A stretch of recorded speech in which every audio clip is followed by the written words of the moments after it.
Hi, this is Tom Smith, or Smitty. I'm Director of Public Citizens Texas office. And I want to tell you a story about our house, our solar panels, and our car. We've long had a dream that we'd have a house someday with solar panels on it that would be able to power the house, and as a result, we would have no net energy bills over the course of a year. But what we never realized was when we put the 17 panels up on our roof, that it would some days power not only our house, but our Chevrolet Volt.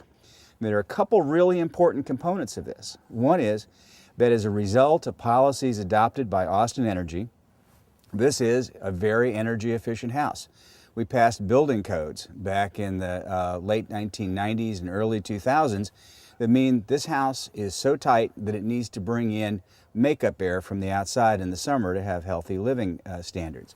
It's got really good insulation in the roof, a radiant barrier, really good windows, and most importantly, in the back, it's got big trees that shade the windows and keep the house cool during the hottest parts of the summer. One of the primary reasons we did this was to reduce our global warming and air emissions. The Chevy Volt plugs into a 110 outlet in the garage, and over 10 hours you get a full charge, 37 miles to the gallon on the average, and that's more than enough to take me downtown where I work, which is 13 miles away, and back, and allow me to run an errand, go to the swimming pool, the grocery store, the movie theater, and get home without ever using any gas. One period of time, I went 59 days without ever putting a drop of gas into this car. But I oftentimes go out of town, and when that happens, it goes into gasoline-only mode and runs like a conventional car. But the most exciting thing about this car is that I can drive around town and never emit any petroleum products. One of the things that's very cool about this as well is that at night it gets powered by the wind, because Austin Energy generates so much electricity at night from its wind plants that it really is reducing the amount of the time it operates its coal plants or its gas plants. So let me go inside with you and we'll show you how much energy this system produces on a daily basis and how the panels really work. So one of the cool things about this system is that we can map how each of the panels is producing and how much energy we produced on a given day. For example, yesterday we produced 19.4 kilowatt hours, and one of the things that shows up on this chart is that one of our panels is underperforming significantly and has produced about 70% of the best performing panel. What that tells me is I got to get up and trim some trees because I'm getting some shading off that panel.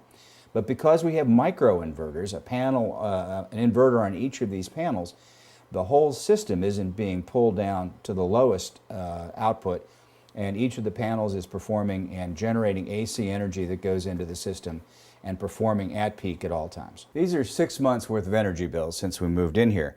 And what we discovered in last month, from October through November, is we've generated so much surplus energy that we'll get a credit for $25 toward our overall annual electric bills.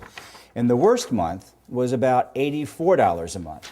That's less than we were paying in an apartment a third of the size of this. One of the other really important tools in managing our energy are the programmable thermostats that basically set back the temperature for either heating or cooling when we're not at home. So at 9 o'clock in the morning when we leave, the heat goes down to 50 degrees in the summertime. We run it at 80 degrees in the summertime when we're not here.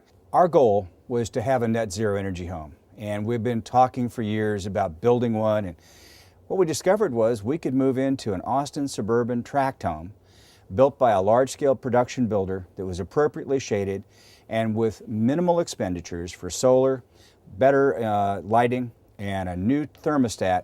We could attain our dream, not only of powering our house with the solar, but some days of the year, powering our car as well. And so this message is simple. We can all do it. It's just a matter of taking the time to do the research, getting a house that's oriented correctly, and then putting a little bit of money onto the table to make sure that you can reduce your energy bills for the rest of your lifetime in a house.